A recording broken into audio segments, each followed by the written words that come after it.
I know it doesn't look like it, but spring has finally arrived here in the Midlands of Sweden. The dried up perennials from last year need a little bit of tidying up, so let's dust off the tools and get started.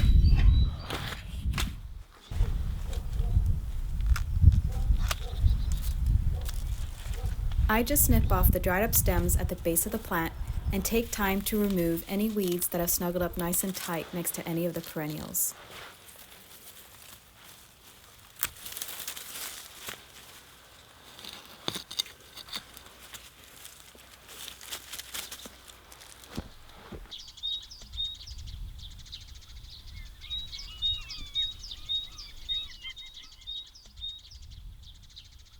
Now that this is looking a little bit better, let's head to the next stop, which is the raised beds in our tiny kitchen garden.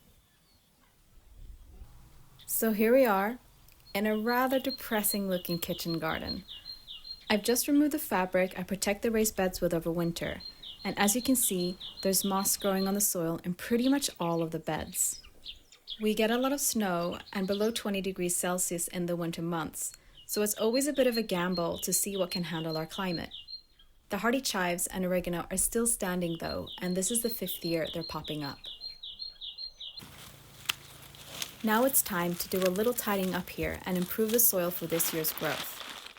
I can't get a hold of organic compost, and unfortunately I am not set up to make my own.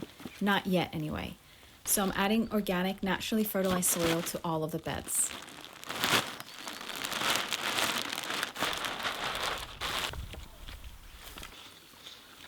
I'm also trying something new this year, a soil amender. This one's from Nelson's Garden. It's organically derived from grapes and contains an abundance of microorganisms that boost the health of the soil. The packet is supposed to be enough for 7 square meters, which is just a bit more than what I need.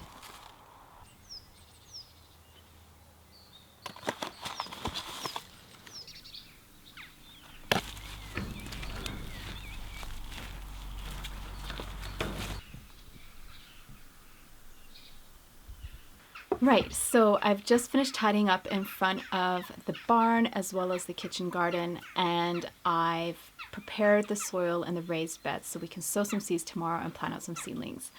Because we don't live here on a permanent basis, we've set up a solar-powered water pumping system to water our vegetables or our kitchen garden while we're not here, and it's worked really well for us.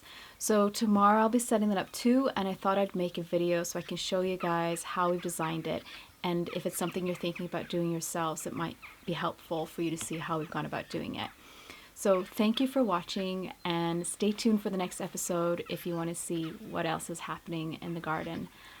Catch you then.